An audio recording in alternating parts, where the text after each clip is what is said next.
어떻게 보시는지 야당의 지금 행보 흐름 이런 거에 대해서 좀 말씀해 주시죠. 제가 볼 때요, 지금 민주당의 문재인 전 대표는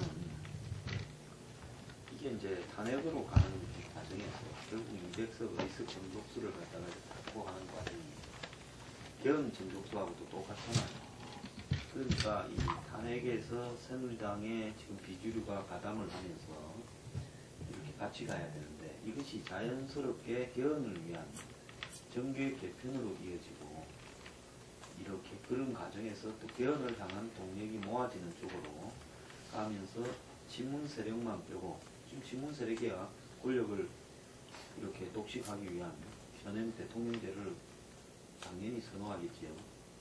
이런 문제들 속에서 상황이 조금 이상하게 흘러가지 않을까 이런 걸 굉장히 우려하는 것 같아요. 그런데 이제 실질적으로 국민의당이나 그 제3지대라고 주장하는 사람들은 그런 이야기를 하고 있고 또 지금 김무성 전 대표를 비롯한 새누리당의 비박들도 개헌을 전제로 한 지역 통합 또 이념 통합 중도 보수로의 그리고 이 이원 집정부제 제도의 개헌 이 부분을 같이 이야기를 하고 있어요. 탄핵에 참가하는 그 옵션으로서. 그러면 이런 부분들이 앞으로 이 문재인 세력 대 나머지 지금 정파 간의 전체적인 어떤 부분에서 굉장히 좀 또 다른 대치 전선이 생길 수도 있고 그 다음에 지금 새누리당의 친박이 고립되어 있다가 어차피 친박이 독자적으로 이제 대권을 가는 것은 어렵다 보니까 마지막에는 저 사람들도 개헌으로 돌 가능성이 매우 크다고 보고 있습니다. 그래서 지금 이 상황이 탄핵이 정리되면서 개헌으로서 곧장 이렇게 가버린 상황이 올 수 있다.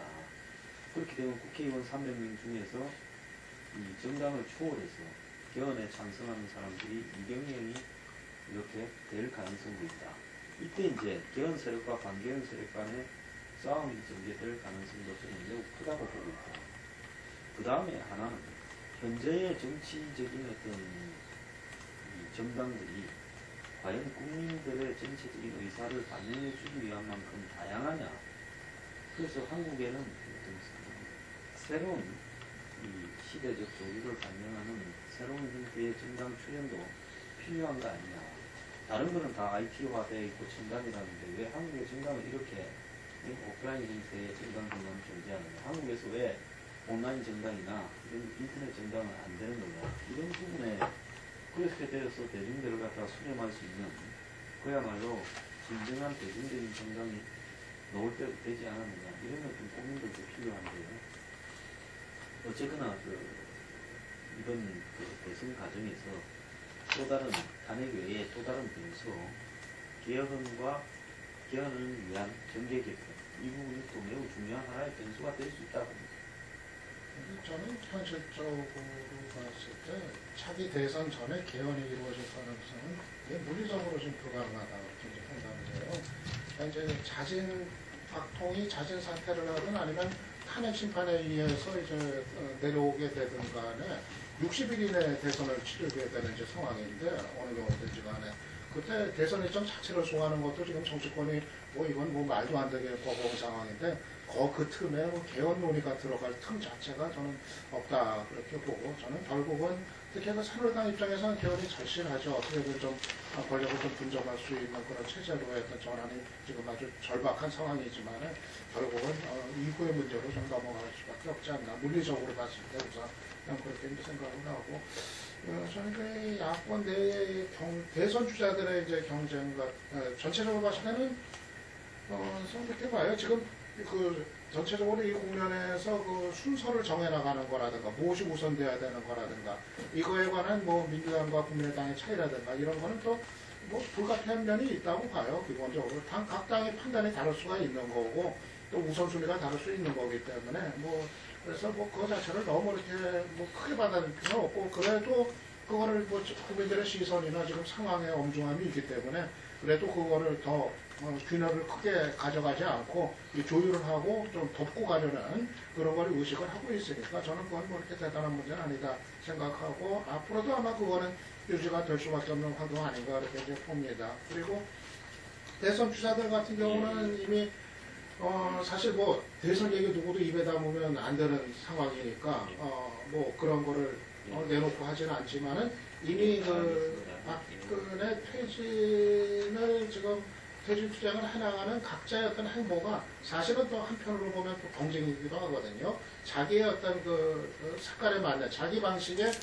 그런 행보를 지금 각자들 뭐 문재인이든 이재명이든 안철수든 뭐 각기들 이제 박원순이든 각기 해나가고 있기 때문에 아마 그게 뭐 내놓고 경쟁이라 뭐 얘기는 안 되지만은 결국 이 과정에서 이 국면에서 어떻게 대처를 하고 어떤 행보를 했냐 아마 그게 국민들에게 의해서 평가를 받을 거라고 채점을 받을 거라고 생각을 해요. 이미 그런 성적표들이 또 조금씩 나오고 있기도 하고 그래서 그게 이번 국면에서 각 주자들이 이제 어떻게 대처를 해왔는가 아마 이것에 대한 그 성적표가 또 앞으로 그 위상에 또 일정한 영향을 미치지 않을까 또 그렇게 이제 봅니다. 이해가 대표가 되는 문재인 대표는 이제 뭐 그런 정도 있지만 밖에 있는 상황이고 더불어민주당의 좀 리더십 문제로 보고 이게 내부를 잘 소통해가지고 정리된 의견을 내든 아니면 정리된 의견이 아니라 하더라도 개별적으로 상황에 따라서 대처하는 방식이라고 하더라도 뭔가 맞는 정치적인 상황에 맞는 순발력 있게 정치적인 맥을 짚는 이걸 해줘야 되는데 그렇지 못하고 있다 보니 관계가 나오는 겁니다. 저는 정치적인 차원에서 보자면 박근혜 책임은 말고 앞으로 진행되는 과정에서는 문재인 전 대표가 가장 기득권적인 태도를 보이고 있지 않나라고 봅니다. 최근 상황에서 뭔가 심지어는 어제 우리 사회체제 개혁, 기원을 포함한 개혁 얘기가 나오니까 김대중 노무현 대통령 때는 잘못한 게 뭐가 있었느냐, 괜찮지 않았었느냐. 결국은 지금은 제도의 문제가 체제의 문제가 아니고 박근혜 대통령의 문제다라고 얘기하는 걸 보면은 상황인식이 좀 황당하게 짤이었고요. 조만간 저는 기한 문제는 제기될 수밖에 없을 거라고 봅니다. 아까 이 박사께서 이제 60일 속에서 선거 전에 개헌 가능성 불가능하다고 하는데 갑자기 하야를 해버렸을 경우에는 이제 60일의 조급함 분명히 있긴 할 겁니다. 그러나 저는 탄핵으로 갔을 경우에는 상당히 시간적인 여유가 있어서 국회에서 의결 다음에 할 수 있는 것은 사실은 개헌과에도 문제가 아닌가라고 좀 추진된 영향이 있어 보입니다. 이미 항상 지적했었지만 사실상 문재인 전 대표 빼놓고는 모두 지금 이제 개헌을 구체적인 체제 변화의 중요한 요소로 보고 있고요. 여야를 넘어서서 지금 추진되고 있고, 그래서 저는 상당히 좀 가능성이 있는 쪽으로 보고 있습니다. 가능성이 구현되지 않는다 하더라도, 안 된다고 하더라도, 대선 경쟁 자체가 저는 그것을 매개로 한 문제인데 나머지 연합군적인 성격이 돼 있어서 역시 개헌이 안 된다고 하더라도 대선에서도 중요한 쟁점이 될 수 있다. 그렇게 봅니다. 이게 이래 갈 수 있어요. 개헌을 하되 어차피 개헌을 해서 이원 집정부제가 된다고 하면 국회의원 선거를 갖다가 다시 해야 되는 문제가 벌어지잖아요. 그런데 국회의원들이 임기를 단축은 안 하겠죠. 그렇기 때문에 이 개헌 세력들이 개헌을 하되 그 개헌에 대한 실질적인 발현은 2020년 총선 때부터 발효가 되고 이번에 뽑히는 대통령은 자진을 해서 임기를 갖다가 2년 3개월 나눈다. 그러면서 실질적으로 이원 집정부제 형태를 실험을 하다가 2020년 4월에 이제 총선과 더불어서 대통령과 국회의원 선거를 같이 하면서 이원 집정부제를 갖다가 본격적으로 실시한다. 이런 형태로 아마 제가 볼 때 한 다음에 합의를 볼 거라고 봅니다. 그런 합의가 만약에 야권 내에는 제가 볼 때 이런 이야기들이 상당히 공유되어 있는 부분이 많다고 봐요.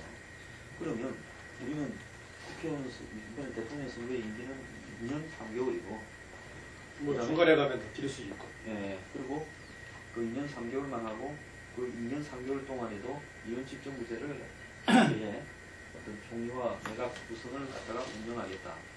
이걸 갖다가 이 공약으로 내어들고 개헌 세력들이 그 다음에 개헌하지 않겠다라는 또 세력도 있을 거 아니고 문재인 대표같이 이렇게 서로 경쟁하는 양상으로 또 갈 수도 있다. 이렇게. 근데 그 부분에서 역시나 지금 그 점을 생각을 해야 될 것 같은데 과연 지금 거리에 나와서 대통령 퇴진을 외치는 그 시민들이 개헌 문제를 어떻게 바라볼 것이냐. 지금 탄핵으로 넘어가서 탄핵 직후에 개헌 문제를 가지고 이야기를 정치권에서 한다고 했을 때 그 부분에 대해서 아까 이야기 나왔던 뭐 재벌가 유착된 어떤 그런 우리나라 기득권 체제를 제대로 개혁을 하고 해파를 하고 이런 문제하고 지금 이야기되는 개헌 문제라는 것이 과연 그런 어떤 근본적인 우리나라 문제를 해결하는 방법으로 접근한다고 국민들이 볼 것인지 아니면 정치권이 어떤 자기들 이해관계를 조정해가지고 같이 살아남을 길을 찾기 위해서 무슨 적을 하는 그거로 볼 건지 그런 점에서는 저는 후자 쪽이 훨씬 강하지 않겠느냐 그런 점에서 정치권 내에서 어떤 그런 좀 약간은 담합적인 성격의 개헌을 하려고 하는 그 시도가 있다 하더라도 지금 그러면서 어떤 국민들의 그런 걸 뚫고 개헌으로까지 가기에는 대단히 어렵지 않겠나 그렇게 봐지는 측면이 저는 그 쟁점은 충분히 형성될 걸로 보고 있습니다. 아까 제가 이제 현재 박근혜 대통령 퇴진 대상으로 삼고 있는 박근혜 대통령 빼놓고는 문재인 전 대표가 가장 기득권적인 태도를 보이고 있지 않느냐 그런 얘기했었는데 당연히 그쪽 진영에서는 나머지 지금 개헌을 포함한 이른바 연합군적인 성격을 갖는 사람들을 기존의 정치권에서 살아남으려는 이합 집산을 해석하면서 오히려 구세로 공격할 일은 충분히 있다고 봅니다. 그 중에서 어느 쪽이 더 먹혀 들어갈 것인지 두고 봐야 할 것인데 아까 얘기했던 재벌 문제를 비롯한 사회적인 근본적인 개혁을 과연 이번 과정 속에서 말은 외치고 있지만 무엇을 통해서 가능할 것인가 근본적으로 저는 완전히 혁명적인 변화가 아니라면은 이제 앞으로의 목표로 삼을 수 있을 정도니 나머지 지금 새로운 대통령 선거 과정 속에서 해결될 수 있는 문제는 아니다라고 보고 오히려 자칫하면 더 좁은 의미, 개헌보다도 훨씬 좁은 의미의 누가 대통령이 되느냐는 그 사람과 그 주변 세력들의 권력 다툼에 대한 성격만 있을 뿐이지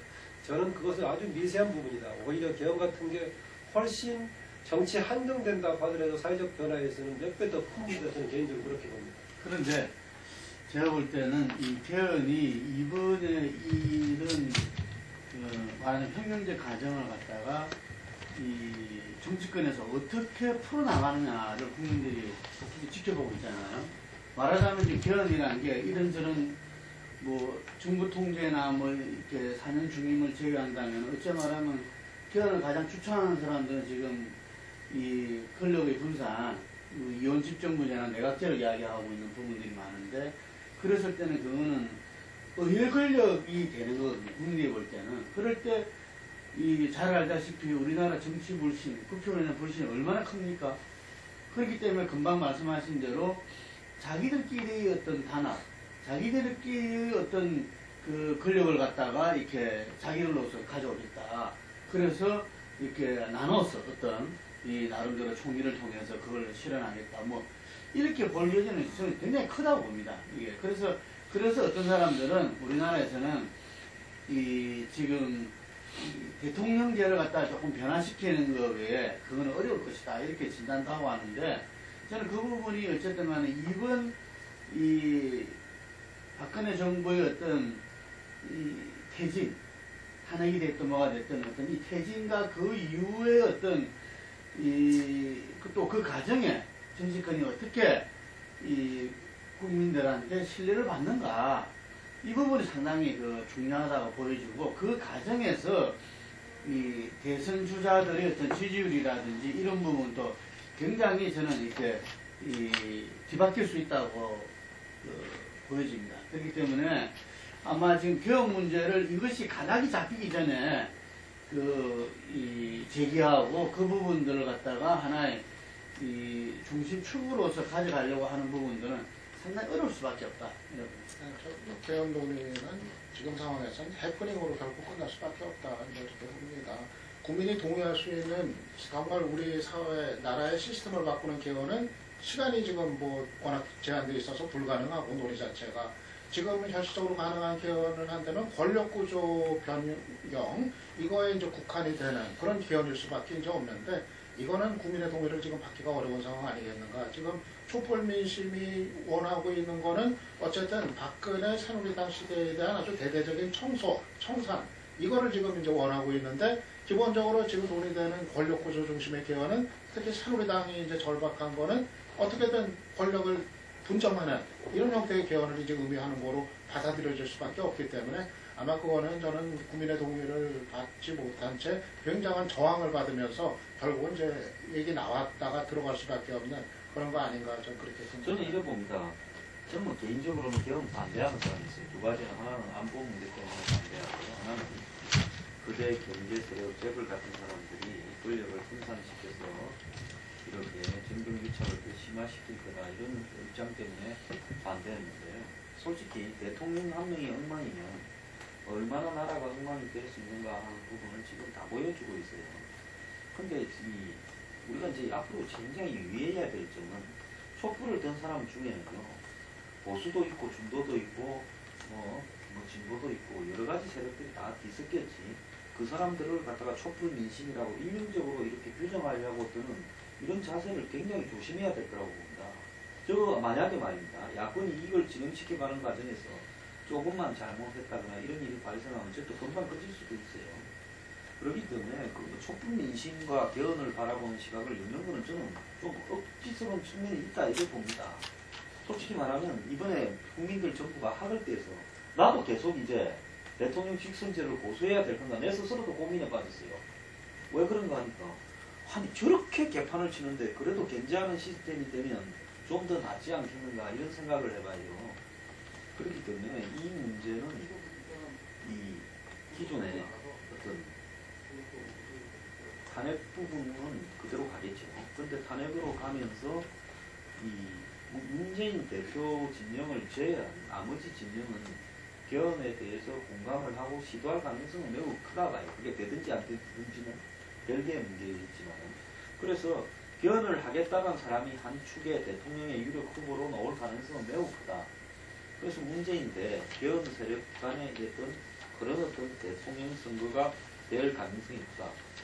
물론 차의 경우에는 선거 전에도 될 수도 있다. 그렇지만 선거 이후에 개헌을 공약으로 내어버려서 2020년에 나는 임기를 2년 3개월만 하고 내가 대통령이 당선되면 곧바로 개헌에 착수해서 2020년 4월부터 대통령이 이혼식 정부제를 실행하겠다는 사람이 그거 공약으로 내걸고 나올 가능성이 크다. 그건 크게 내가 볼 때는 앞에 하나 뒤에 하나 큰 차이는 없다고 봐요. 그러니까 그거는 마찬가지잖아요. 문재인 전 대표 같은 경우에도 대선에서 공약을 걸고 대선에서 당선되는 대통령이 임기 초에 개헌을 단행하자는 거 아닙니까? 개헌 내용이 다르잖아요.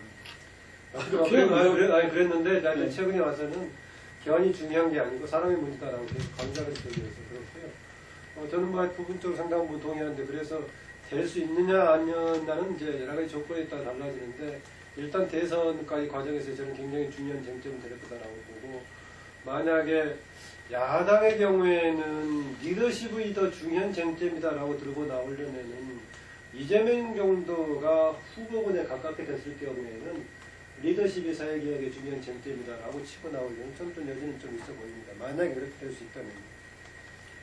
예, 그 개헌 문제는 또 이 문제, 지금 여당 문제 이야기할 때 다시 또 이야기가 또 나올 수밖에 없을 것 같아서 지금 새누리당이 이제 거의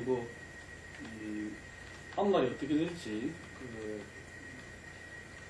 거의 분당 사태로 가는 거 아니냐 이런 것도 나왔다가 지금 다시 또 비대위 체제로 수습을 하는 그런 이야기도 나오고 그 안에서 또 이제 탄핵 세력과 탄핵 반대 세력으로 나뉘고 복잡합니다. 그리고 이제 김무성 전 대표 같은 경우에는 개헌을 매개로 해갖고 보수를 재편하는데 자기가 앞장서겠다고 그런 이야기도 하고 있고 그리고 일간 한간에는 그 친박, 친문, 또 친안 외에 이제 제4당이 나오는 거 아니냐 보수 신당 이야기도 있는 것 같습니다. 새누리당 그 앞날에 대해서 좀 이야기를 나눠보죠. 새누리당은 분당을 피할 수 없는 상황 아닌가 이렇게 판단이 돼요. 남경태, 김용태 두 사람만 탈당했지만 김무성 전 대표 이번에 회견한 거 봐가지고는 탈당을 생각하고 있는 거로 이제 비춰지고 아마 대략 한 탄핵 절차 들어가는 정도 시점 아니면 탄핵 표결이나 그 전후에서 이 탄핵을 명분으로 해서 이제 따로 탈당을 그때 할 때는 이제 집단 탈당들이 되겠죠. 김무성계는 최소한 같이 움직일 수 있는 그렇게 되면은 결국 이제 또 하나의 이제 보수 정당이 이제 신당으로 이제 출연을 하는 그런 걸 의미하는데 아마 뭐 원내 교섭단체 뭐 정도는 뭐 충분히 뭐 될 수 있지 않을까 그렇게 이제 판단이 되는데요. 근데 이제 그렇게 됐을 때 이제 대선 구도가 이제 어떻게 이제 장착이 될 건지, 뭐 친박의 이제 새누리당이 하나 있고, 그리고 이제 새로운 보수 신당이 이제 생겨나는 거고, 거기에 사실 이제 대선 주자들은 거기 기존의 그 여당 대선 주자들은 주로 거기에 있는 거고, 반기문 총장은 여전히 뭐 나올 태세인 것 같고 보니까 그러면은 친박당으로 갈 일은 없고. 그러면은 결국 이제 오히려 이제는 친박이 아니라 180도 달라져가지고 비박 신당하고 이제 연대 가능성 이런 게 이제 열려 있고, 반기문 입장에서는 아마 뭐 비박 신당뿐만 아니라 이 제3지대 쪽과 이제 같이 좀 어떻게 해가지고 거기서 이제 후보가 되는 그런 이제 노림수를 뭐 가질 법이지 않은데요. 문제는 상당히 좀 지리멸멸할 가능성도 있지 않겠나 좀 그렇게 좀 봐요. 지금 새누리당을 깨고 신당을 안 들은다고 했을 때 그 세력이 과연 또 얼마만큼 국민의 그 지지를 얻을 데 성과를 거둘 수가 있겠는가. 그 제한된 기간에 물론 아주 과감한 이제 변화 그런 시도 속에서 어차피 지금 보수적인 유권자들이 갈 곳이 또 마땅치 않으니까 다시 또 그리로 이제 끌어들일 가능성이 열려는 있는데 그것이 과연 어디까지 가능할까 저는 좀 지켜봐야 될 좀 유보적이고 그 파괴력에 대해서는. 그래서 저는 어떻게 보면 상황에 따라서는 이 보수 정당이 쪼개지고 두 개가 가고 그리고 다음 차기 대선이 어쩌면 야당 세력 간의 경쟁이 좀 중심이 되는 뭐 이 상황도 상황에 따라서는 또 가능할 수도 있겠다는 또 그런 생각도 해봅니다. 저는 이래 봅니다. 한국에 문재인 대표가 죽어도 안 된다는 사람이 한 45%는 된다고 봐요. 친노가 싫다. 그래서 결국은 그 중에 이제 45% 중에 한 35%는 보수고 한 10%는 뭐 보수 성향이 아닌 사람. 보수가 아무리 줄어들었다 해도 내가 볼 때는 35%는 넘는다 봐요. 그 35%라는 사람들은 자기가 확고한 보수라고 생각하는 사람들이겠죠. 그러면 이 지금 새누리당 지지율이 뭐 15%, 17% 이렇게 줄어들었다고 해서 그리고 박 대통령이 저랬다고 해서 그 사람들이 생각을 바꾸느냐? 바꾸지는 않는 겁니다. 이제 지켜보는 거죠. 누가 이 부분을 갖다가 주도해가고 누가 이 부분을 끌어들이고 어떻게 정리해가는가를 관망하는 부분이 지속될 거라고 보고 있어요. 그래서 사실상 지금 문재인 대표의 지지율이 안 올라가고 있는 부분, 그 야당의 정당 지지율이 올라가는 거에 비교해서 안 올라가고 다른 여야 대선 후보들에게 분산되고 있는 부분, 이런 부분들을 바라보면요, 제가 볼 때 솔직히 말하면 저는 문재인 대표가 대통령 되고 싶으면 당분간에 언론에 접촉을 안 하는 게 상책이라고 봅니다. 그 사람은 접촉하면 할수록 표를 줄이고 있다고 봐요. 왜? 정교하지도 못하고 지금 사회 현상을 읽지도 못하고 여러 가지 문제가 많이 있다고 봅니다. 그렇기 때문에 결국은 지금 새누리당이 나는 새누리당이 과거에 열린우리당처럼 점차적으로 이탈하면서 나중에 당이 몇 명만 남았다가 문을 닫는 형태가 되거든요. 새누리당에서 이탈한 사람들이 숫자가 제법 되잖아요. 한 100명 이상의 사람들이 결국은 이전하기 시작하면 지금 뭐 친박이 많다 어쩐다지만 결국 저 사람들도 어느 시점에서는 자기의 정치적 미래가 없다라고 생각을 합니다. 앞으로 20명만 밖으로 놓으면 제가 볼 때 저 사람들은 이제는 서로 간의 이탈 전선에 이렇게 왜 그 다음에 국회의원 돼야 되는데 되겠어요? 그렇기 때문에 결국은 열린우리당의 행보를 밟을 거다. 그러면 밖에 놓은 사람들은 어떻게 하느냐. 새누리당하고 똑같은 사람들이 모여가 똑같이 당 이름만 바꾸고 그래가지고 뭐 정강이나 이런 거 특히만 바꾸고 우리는 중도 무슨 보수당이다 중도당이다 이러면 누가 믿겠어요? 그러면 뭐야 이렇게 섞어야지요. 그럼 어떤 사람들하고 섞느냐. 당의 간판들도 전혀 새누리당스럽지 않은 사람을 데리고 오고 그 다음에 지역 뭐 연합이라든지 이념적 연합이라든지 이런 부분들을 통해 가지고 칼라를 확 이렇게 빼려고 할 겁니다. 그래서 수적으로는 우리가 다수지만은 정당의 이런 칼라 부분에서는 외부에서 차용을 해서 그 사람들을 지도부에 앉히는 형태를 취할 가능성이 높지요. 그러면 거기에 이제 국민의당이 어떻게 행보할 거냐, 반기문이 어떻게 할 거냐. 근데 그 사람들이 지향하는 부분은 뭐냐, 또 개헌이 될 거고 그럴 거라고 해요. 그렇기 때문에 이 굉장히 다이나믹한 이동이 있을 거라고 보고 마지막까지 최종적으로 새누리당에 남아서 나는 여기서 죽겠다 하는 사람은 이정현 대표 외에 한 5손가락밖에 안 될 거다. 근데 지금 내년 요즘에는 새누리당의 어떤 향방은 내년 대선과 상당히 연계되어 있다고 저는 보이는데 내년 대선이 보수와 진보 기존에 우리 이 대선 판처럼 보수와 진보의 어떤 싸움이 되겠느냐. 이 손정배 전 장관이 그런 이야기를 하더라고요. 보수와 진보가 내년에는 기득권대 개혁 세력의 어떤 한판 선거가 될 것이다. 이 이야기는 뭐냐면은 지금 국민의당에서는 어쨌든 간에 지금 뭐 흔히 말해서 개혁 보수, 어떤 이 중도 보수, 뭐 이런 분들과 함께 할 분위기가 이미 형성되어 있어요. 이게. 그래서 얼핏 봤을 때는 제가 이전에 그 통초라는 그 세력이 있었는데 이 세력이 대통령 선거를 앞두고 이렇게 분화됩니다.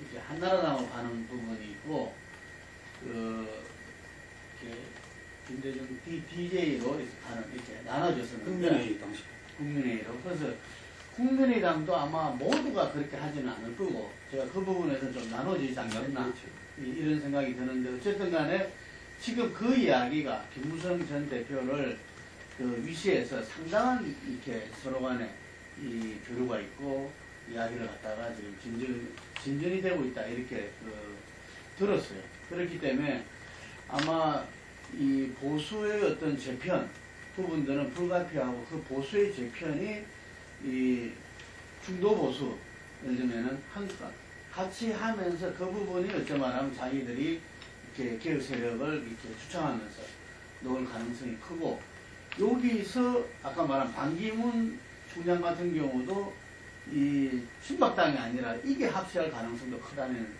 이야기가 많습니다. 그래서 그 부분에서 뭐 지금 김무성 대표처럼 대선 불출마 선언을 했는데 뭐 정의화 의장도 뭐 그 대선 불출마하고 뭐 어쨌든 그런 부분들이 전체적인 그걸 하면서 대선 주자들이 뭐 우리가 볼 때 뭐 안철수, 손학규 뭐 이 반기문 뭐 이런 식으로 해서 이게서 후보가 나옴으로 해서 이 흐름으로 보자면은 야권의 정권 교체가 큰 흐름인데 그 속에 있는 어떤 이 더불어민주당의 후보랑 쟁피하게 되는 어떤 이런 상황을 갖다가 지금 전부 다 예상하고 있다. 그게 아까 좀 전에 이야기한 대로 호남의 어떤 정치적 선택도 달라질 수 있다. 뭐 이런 거죠, 이게. 그래서 상당히 그 사람들은 자기들 나름대로는 그게 필승 카드다.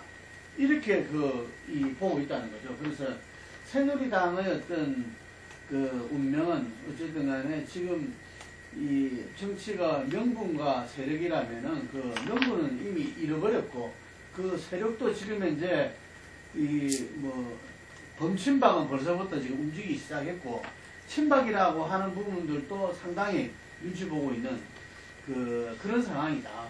그래서 이게 아까 말씀드린 대로 이 법무부 장관과 민정수석이 그런 사표를 던졌다는 것은 저는 딴 사람들보다도 그 새누리당 친박계한테 그 사인이 굉장히 이양이 클 것이다. 이게.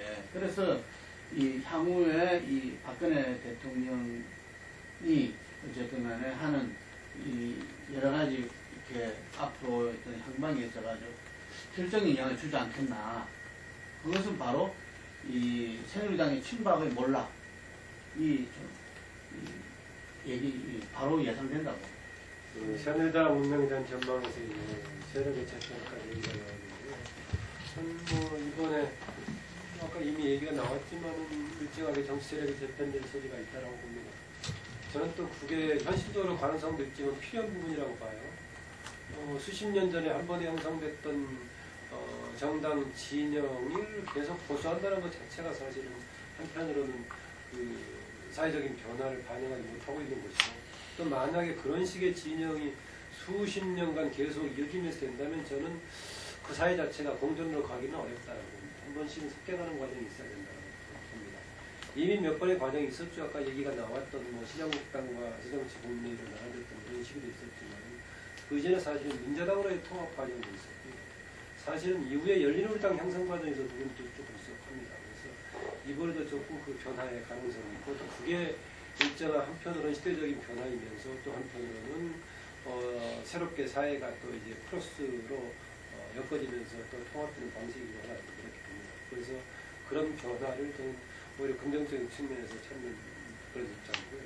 새누리당 전망 관련해서는 당장 교섭단체 구성본안이 있다는 그 탄핵 시기가 지금 전으로 보입니다. 사실상은 조직적인 측면에서의 탈당을 먼저 조금씩 하려고 시도했던 게 김무성 전 대표 아니겠어요? 그랬다가 이제 어제 탈당 쪽은 아니고 대선 포기와 더불어서 본인의 그 개헌과 탄핵 적극 추진 이렇게 했었는데 아마 탄핵을 적극 추진하는 과정과 더불어서 새누리당 내부에서의 친박이 완전히 몰락하는 상황이 된다면 거의 해체 형태로서의 당을 그대로 두고 재편해보려고 할 거라. 그게 안 된다면 밖에 나와서 이제 기존의 남경필 등 주장처럼 밖에서 신당을 하겠다는 거죠. 다만 이런 변수가 있어 보입니다.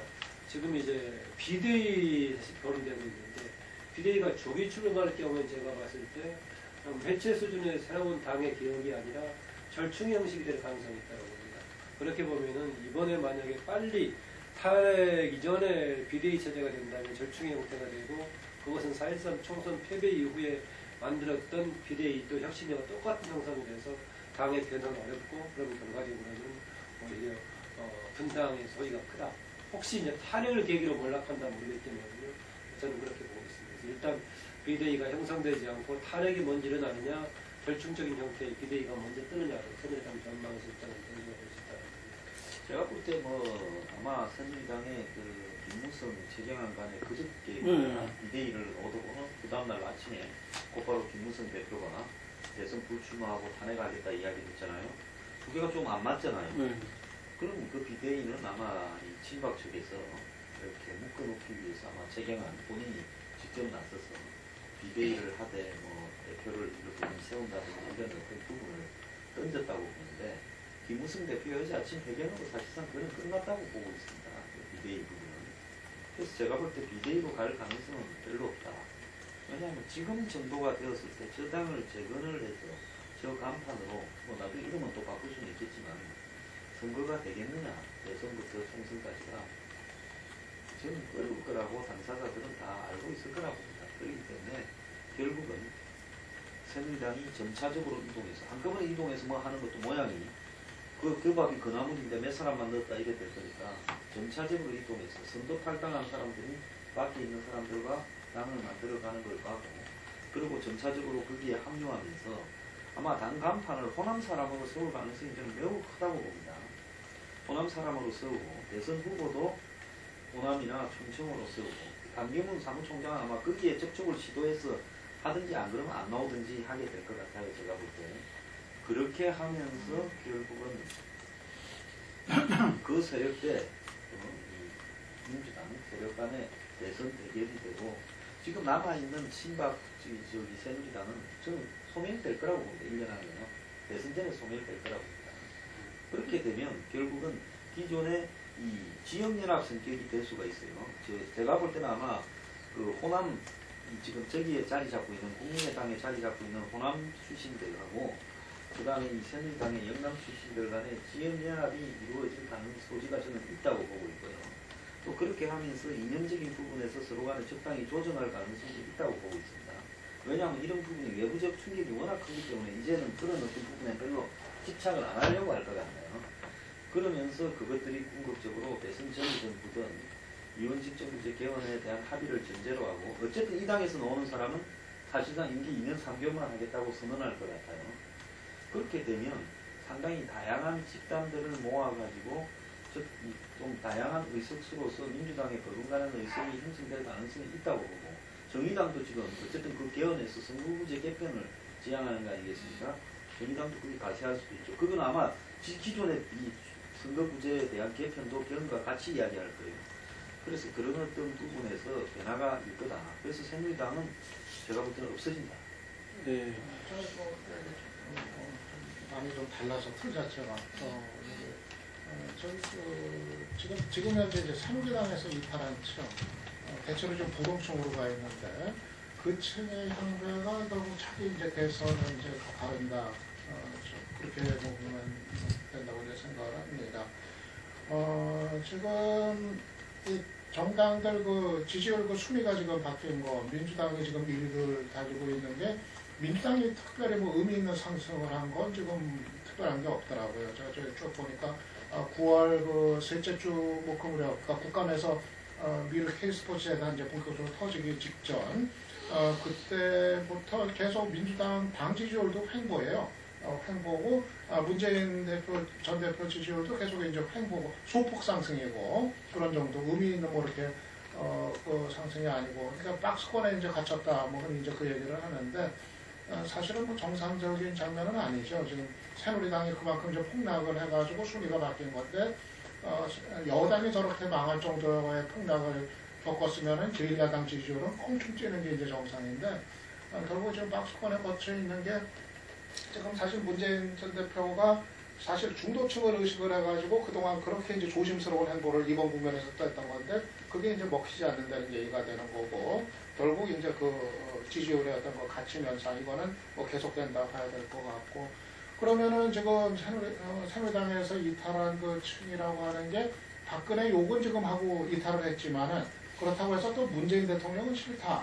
대체로 이제 또 그런 성향의 이제 층이고 또 이제 그렇기 때문에 이들이 이제 그 보수 신당이 다시 생기면은 그리로 다시 가는 층이 있겠고 근데 그쪽의 파괴력이 또 그 정도 온전히 흡수할 정도로 이제 클 건가? 결국 뭐 유승민이나 뭐 반기문이 그 정도 파괴력을 이제 보일 수 있을 건가? 저는 굉장히 좀 제한적이지 않을까 좀 그런 이제 예상을 해요. 그리고 그래서 나오는 게 개헌 얘기인데 개헌은 결국 되지 않을 거다. 그렇게 이제 뭐 판단을 하고 그러면은 결국 보수 신당이 출연해도 그렇게까지 파괴력을 갖기는 좀 어렵지 않겠는가. 그래서 저는 결국 이 부동층이 또 갈 곳을 이제 찾아야 되고 그래서 저는 오히려 이하의 강구도 그리고 좀 약간 중간 정도의 어떤 그 보수신당 좀 이런 구도로 갈 가능성이 크지 않겠는가. 그래서 저는 보수신당 쪽에 여러 가지 뭐 끌어들이고 아까 얘기한 것처럼 한다 하더라도 그게 얼마만큼 지금 뭐 파괴력을 가질 수 있을까 좀 회의적이어서 저는 오히려 부동층이 지금 이탈한 부동층이 거기서 다시 그 신당 쪽으로 가지 않는 층은 오히려 좀 안철수한테 갈 가능성이 상당히 열려 있다. 좀 그렇게 봐서 저는 오히려 결국은 문재인과 안철수의 어떤 그 경쟁 구도 보수표는 어디 가요? 이게 야 쪽의 2강으로 가고 그리고 보수 신당이 좀 일중 정도. 아니 그럼 내가 아까 말한 35%에 이르는 보수표는 어디로 가냐고. 안철수로 찍어요? 제가 말한 어떤 일이 생겨도 한 보수로 남아있는 35% 정도는 어디로 가냐고. 새누리당이 뭐 어쨌든 이번 과정을 거치면서 그 해체되거나 소멸되는 길로 갈 거다는 데는 이제 그 의견이 같은 것 같은데 그렇게 해서 재탄생하는 어떤 재편되고 탄생하는 이 보수 신당이 얼마나 위력적이고 또 다음 대선에서 어느 정도 거기 될지 이 부분에 대해서는 좀 견해가 다른 것 같습니다. 그리고 그게 단순히 보수가 새누리당에서 이탈해갖고 새로 결집하는 게 아니라 그게 더 큰 정계 개편까지 이어지느냐 마느냐 그 부분에 대해서도 좀 시각이 엇갈리는 것 같고 지금 뭐 이게 어떻게 보면 그 사람들이 창조적으로 뭘 시도하는 게 아니라 상황에 떠밀려갖고 하는 거기 때문에 그 파괴력이 약할 거다 그렇게 보는 시각이 있고 반면에 어쨌든 지금 보수를 지지하는 세력이라는 게 상당 부분이 있기 때문에 그게 어떤 형태로 나타날 거다 이런 시각도 있는 것 같습니다. 혹시 그 새누리당 이름을 가지고 붙들고 있는 사람들이 남아있을 수 있을까요? 남아있는다고 했을 때 옛날에 4.19 때 자유당처럼 한 뭐 2석, 4석 갖는 수준 아니 차라리 남아있는 게 낫지. 그리고 비례대표는 꼼짝 못하잖아요. 아니 만약 선거를 치르는 사람이 아니 보수 세력 입장에서는 그게 남아서 욕을 다 처먹고 있는 게 낫지. 이재명 대표가 그 정도로 하고 이제 12월 달 이제 그 정치 일정 뭐 이런저런 이야기를 해야 될 것 같은데 막 12월 달은 정신 없을 것 같습니다. 11월 달 또 질풍노도로 지나갔는데 주말마다 너무 정신이 없어가지고 근데 이 뭐 촛불 국정조사 특검 탄핵 이 모든 것들이 지금 같이 이제 맞물리가 진행이 될 것 같고 그다음에 또 정기국회는 정기국회대로 이 중요한 법안들 소득세, 법인세 문제라든가 또 예산안을 통과시켜야 되는 그런 그 과제가 있죠. 이 부분도 지금 얼마나 국회에서 준비가 돼가지고 그 기한 내에 통과가 될지 이것도 지켜봐야 될 때문에 그다음에 또 군사정보보호협정은 뭐 체결이 돼가지고 서명까지 끝난 상태지만 28일 날 또 국정교과서 문제가 새로운 부시로 또 등장할 가능성이 있습니다. 그리고 이제 지금 우리가 뭐 이게 대단히 중요한 문제임에도 불구하고 국내 상황이 워낙 그래가지고 지금 제대로 이야기를 하고 있지는 못한데 트럼프 당선 이후에 이제 한미 관계 또 뭐 북미 관계 등등 이렇게 외교 현안이 있습니다. 근데 북한은 발빠르게 지금 뭐 이래 좀 미국하고 만나고 하면서 북한 쪽을 만난 친구가 트럼프한테 뭐 좀 협상을 하도록 그렇게 권유를 한다 그런 이야기도 나오고 했는데 우리 정부는 지금 어떤 스탠스에서 이걸 해야 될지 이런 부분도 지금 꼬여 있습니다. 이 부분 좀 이야기를 하고 마무리를 짓도록 하겠습니다.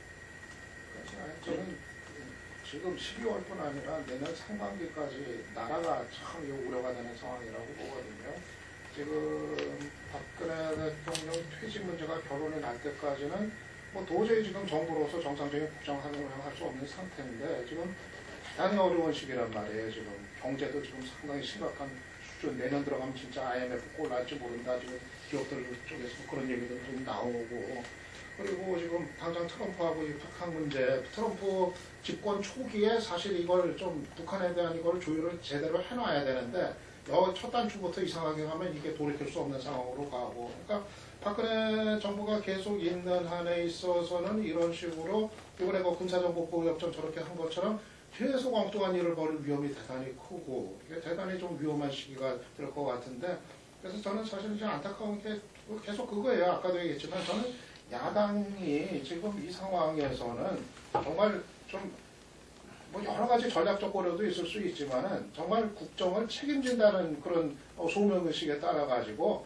정말 정권의 한 절반 정도는 접수를 해가지고 우리라도 나서가지고 정말 이상한 짓 벌이는 거는 막겠다. 최소한의 그 나라가 엉뚱한 방향으로 가는 건 좀 막도록 하겠다 하는 좀 그런 어떤 책임을 갖고서 사실은 이 총리 교체를 하고 내각에 들어가서 내각을 구성하고 이런 거를 최대한 하려고 했어야 되는 게 맞는 거 아닌가 생각인데, 아무튼 지금 그 기회를 점점 잃어가는 것 같으니까 이렇게 되면 그냥 박근혜 퇴진 문제 결말 날 때까지는 글쎄 뭐 단기간이 될 수도 있겠지만 또 길어질 수도 있겠고 상당 기간 참 이 혼동 상황 좀 이제 방치되는 것 같아서 전 야당도 이거는 좀 상당히 좀 잘못한 거 아닌가 좀 그런 생각을 좀 합니다. 저는 내부적으로 정비한다고 하더라도요. 이렇게 우리가 뭐 특별히 팔아먹거나 아니면 뭐 이미 진행해왔던 것을 일방적으로 결론 내리는 것은 할 수가 있겠지만 근본적인 대외관계에서 큰 거는 해결하기 어려울 것이다. 왜냐하면 상대국도 지금 뭔가 과도적인 상태고 앞으로 새롭게 결정돼야 될 정권을 두고 나서 뭐 중요한 것을 시도할 것인가라고 보자면 역시 박근혜 대통령 관련 문제가 정주되기 이전까지는 외국과의 새로운 관계선이 좀 쉽지 않다라고 봅니다. 뭐 현실적으로는 12월 내내 여러 가지가 복합적으로 진행이 되겠죠. 아까 얘기하셨던 국회 예산이라든가 관련 부수 법안들의 문제는 상당수 야당이 주도하는 분위기고 관련 느낌은 당연히 있을 수밖에 없죠. 사실상 여소야대라고 하지만은 거의 여소야대를 일방적으로 관철시킬 수 있는 것이 예산 관련 부수 법안 정도가 아닌가라고 봐서 아마 그동안에 야당이 주도해왔던 법인세 등의 같은 원상 회복이든 아니면 인상이든가 이것은 부수 법안을 통해서 아마 관철시킬 가능성이 크다 이렇게 보고 있고요.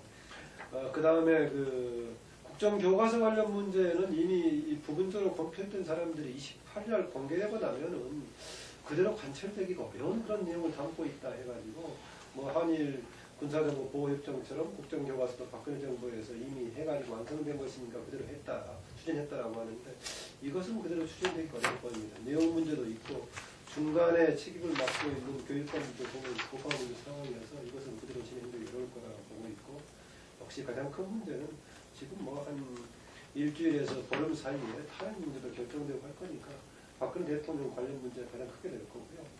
또 이제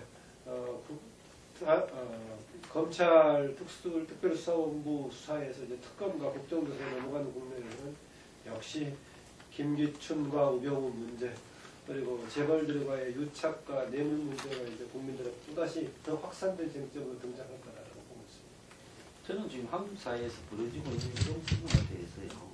마치 뭐 너무 나라가 큰일 난 것처럼 이렇게 할 필요가 없다. 오히려 한국은 정권이 좀 마비되고 국회가 지금 너무 이런 큰일에 쓸데없는 어떤 부분에 이렇게 매달리고 안 하고 이렇게 흘러가는 것이 일들이 더 잘 돼갈 수 있다 이런 생각을 합니다.